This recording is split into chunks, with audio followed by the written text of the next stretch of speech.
Hello. The Divine Code reading for August 24th, pages 155 and 156.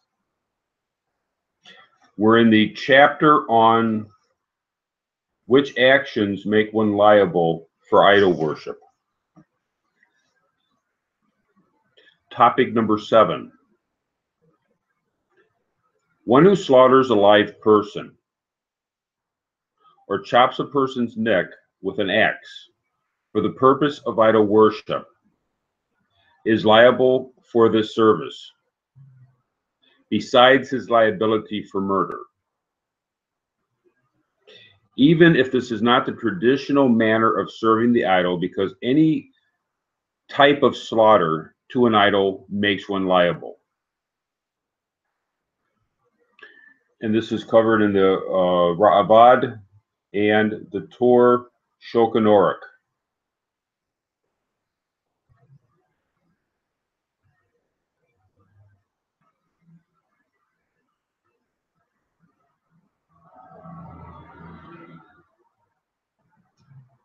I think that's in the Shokanoric, Eurodea 139, 4. That seems to be following the Ibid. So the question would be, if a human, would a human, because a human is not necessarily an animal, so we want to know whether or not a human would be included in the prohibition against slaughtering in front of an idol, and here it's saying, yeah, that would include a human. Now, it would also be a person that did this would also be liable for murder. So there's two different issues here, and which one a court would handle, I'm not sure. That'll be discussed in the laws of establishing a court of justice, and I'm not sure, but both of these would be a liability against the person who did this. However, one who performs an action of slaughter on a dead person or any type of dead creature, or chops the neck with an axe, or cuts off part of a corpse for idol worship, is liable for this. Or any ritual with a corpse.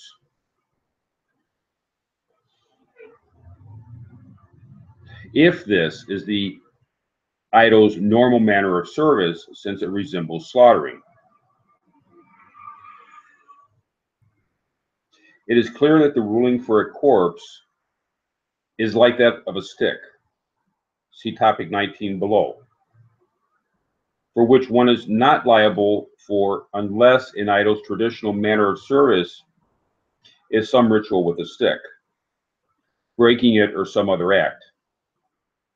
So in topic number 19, it discusses that if a person used a stick, like waved a stick in front of a statue, and then broke instead of waving the stick in front of the statue, broke the stick. Even if breaking the stick is not part of the normal action, it comes under the category of slaughter, because a stick is used in some manner for that idol. So here,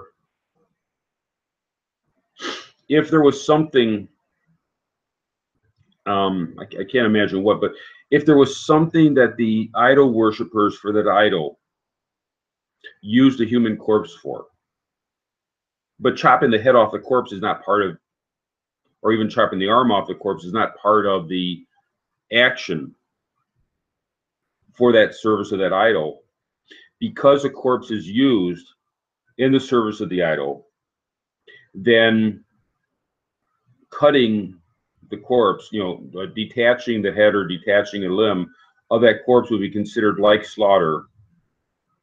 And then a person who did that would be liable if they did that to a corpse. But if a corpse is not used as a normal action for that idol, then it would not be relevant if the person did, cut up a corpse in front of the idol. It wouldn't matter. It would not matter.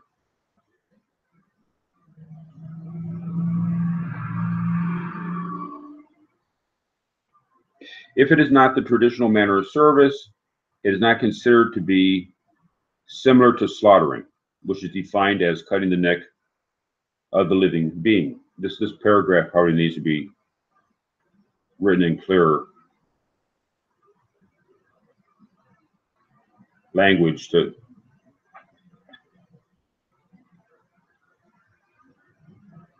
okay. An act of idol worship by cutting the entire head from a corpse does not fall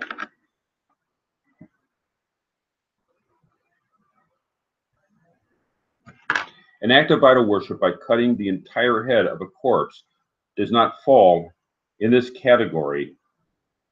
So the idol worshiper's degree of liability depends on whether it is the idol's traditional manner of service.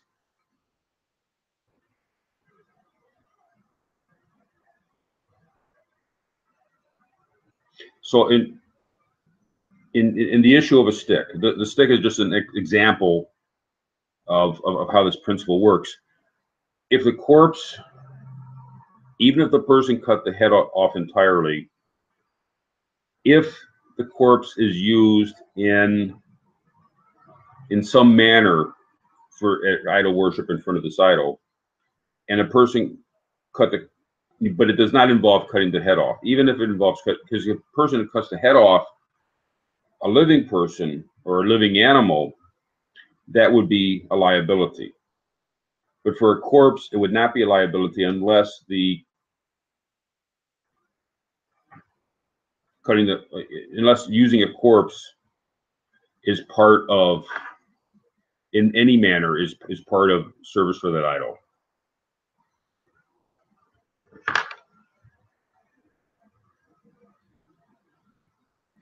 Topic number 8. If a person cuts a part of a live body, whether death results or not, for idol worship, if it is the traditional manner of service,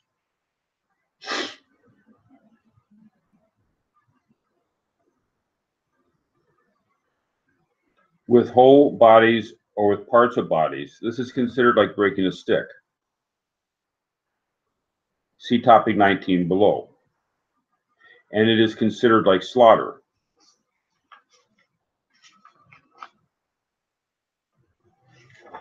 And therefore makes one liable.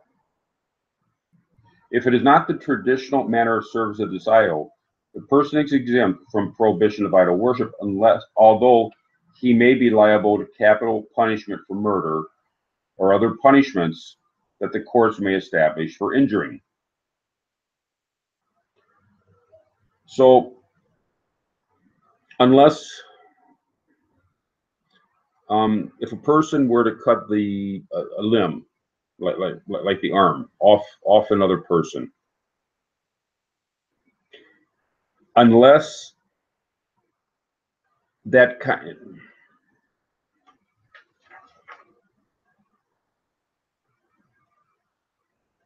I think all the things in here regarding breaking the stick may need to be rewritten. Unless the body is used, like, I don't know, if tattooing in front of the idol is considered a service in front of the idol, but instead of tattooing, so therefore the body is being used as a service in front of the idol. Instead of tattooing the person, they cut the arm off the person.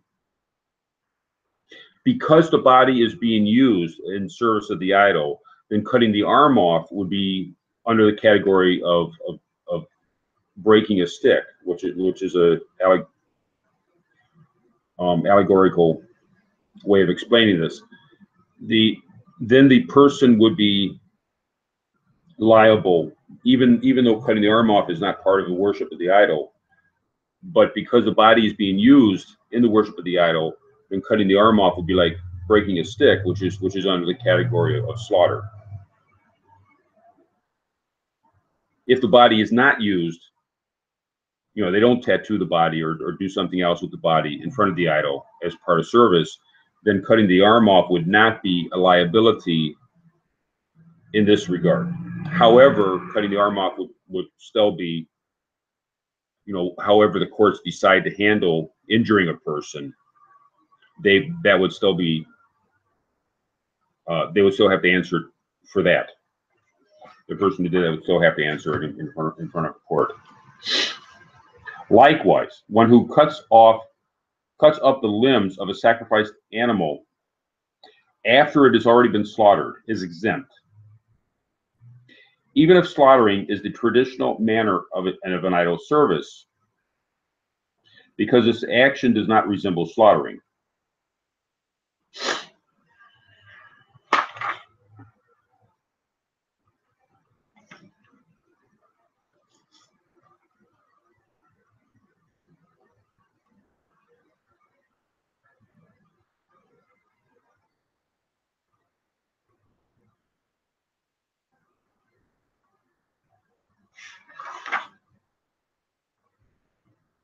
This one would seem to belong in topic number 7, the earlier topic, talking about cutting up, because the animal's dead.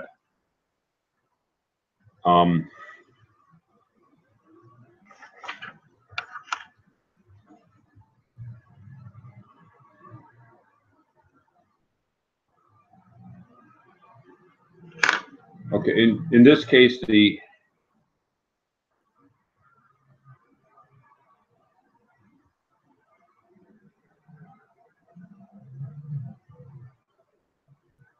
this one really belongs in topic 7.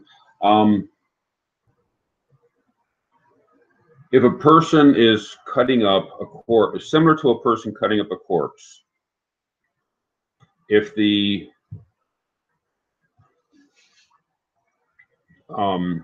person cut up an animal, a corpse of the animal in front of the idol, would not be under the prohibition of slaughter, I suppose, unless the person used corpses of animals as part of the idol worship. Then cutting the, if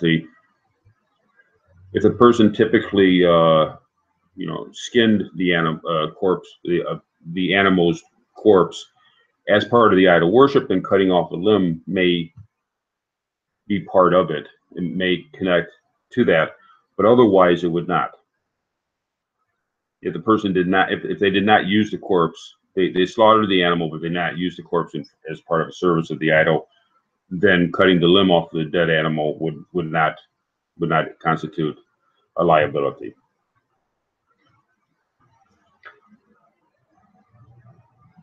Cutting the limbs of slaughtered animals is not comparable to breaking a stick.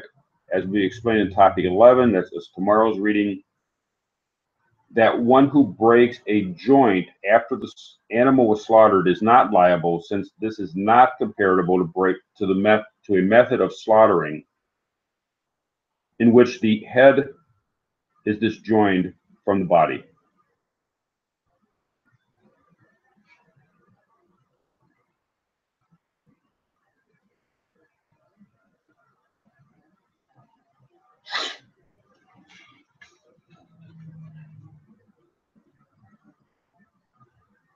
Topic number 9.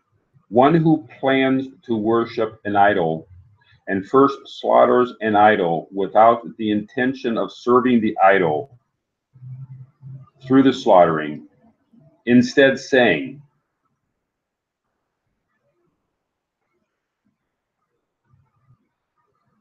in a commentary on Tractate Sanhedrin 60b, explains that one is not liable for his intention until he voices it.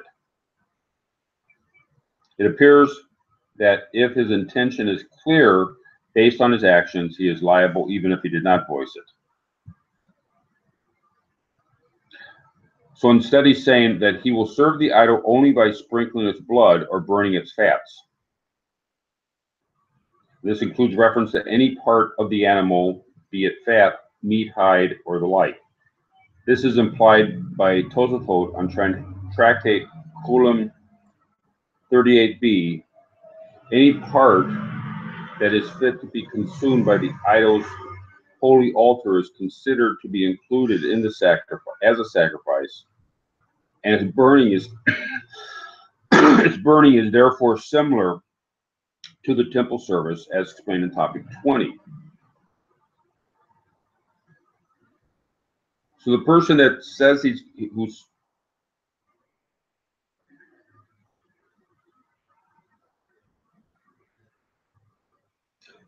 okay, he is liable for a capital sin, even if he does not actually sprinkle any of the blood or burnt any part of the animal, since he slaughtered the animal as a step in serving the idol. So the person was not intending this. He was doing the slaughter as a preparation. So if he's doing it as a preparation, as a service to the idol, that would involve, splattering the blood or some other thing he's going to do with the, after he slaughters the animal. And then he doesn't do it. He intended to do this sacrifice, he intended to do a service a certain way. He slaughtered in preparation for that. The slaughter would not be a service for the idol. However, he slaughtered the animal in connection with the idol, and therefore the slaughter itself would still be under the category of not, of doing one of the forms of the temple service in front of the idol. So the idea, it can't be used as a defense that the person was doing it for something else, and therefore the preparation would not be considered as part of the service. It would not be considered part of the service for the idol. However, it would still be part of the. It would still be slaughtering the animal. If the person did an action that was not prepared, if the person did an action that was not one of the 4 temple services in preparation of serving the idol, and then he never got around to serving the idol, then it might be a defense that he didn't do the service, and therefore the preparations would not have counted. But in this case, it would definitely it would still count, because it's one of the 4 temple services.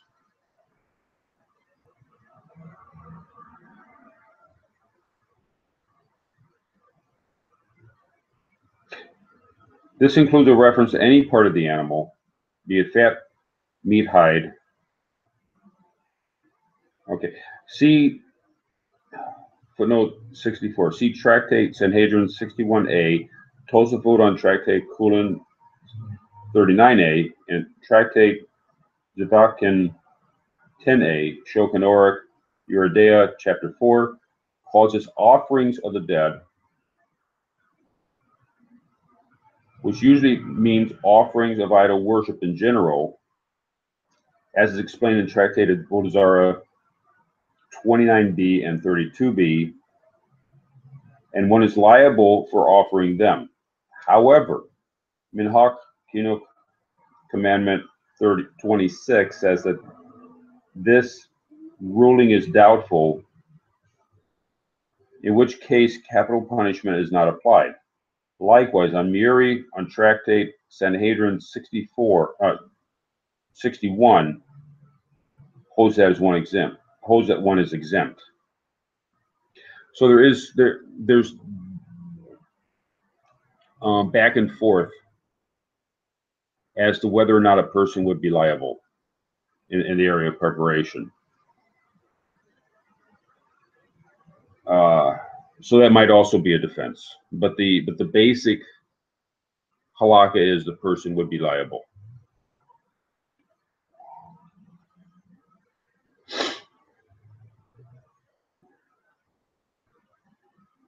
Topic number 10. There is no set measure for the act of slaughtering. So even if one cut through any part of the passages necessary for life, the trachea or esophagus, or a major artery or vein, see topic 6 above. That's discussed in footnote, or is implied in footnote 54. And that would have been yesterday's reading. He is already liable for a capital sin. See Rambam Laws of the Stars of Worship Laws of the Worship of Stars and Idols, 8:1. That one who slaughters by cutting through even part of one of the vital nick passages of an animal has performed an action that make the animal forbidden is designated for idol worship, and the person is therefore liable for serving the idol. It is likewise implied from Rambam, Laws of Sacrifices for Inadvertent Transgressions 4:1, and Shulchan Aruch Dea 145:21, that the ruling, like Rabbi Yochanan on Tractate Kulin 29b, is that slaughter constitutes from the beginning until the end of the cutting process. As Rambam writes in Laws of Ritual Slaughter 4:13 and Laws Disqualifying Offerings 1:18. So the question is, kosher slaughter, which is what would be used in the temple, involves cutting through the majority of the vital passages, the trachea and the esophagus. It involves cutting through the majority of that. And if a person did less than the majority, they cut through some of it, that would still go under the broad category of slaughter. And therefore the person would be liable for doing that in front of an idol. So we don't have, the person would not be able to use as a defense, well, he didn't do the full slaughter. Or if the person slaughtered all the way through, he can't use the defense saying that, well, he did it in a manner that would disqualify it before the temple. Still, it is considered part of the temple service, the slaughter, and therefore cutting in any manner would place it under this prohibition.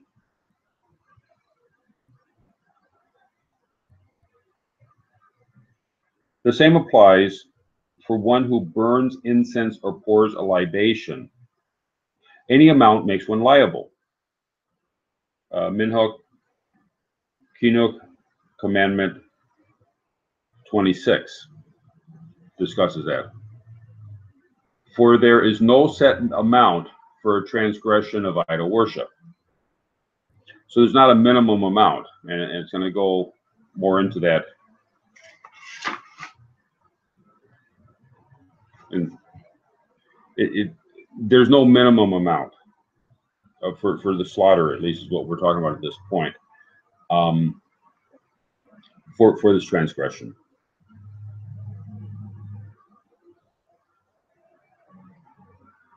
Thank you.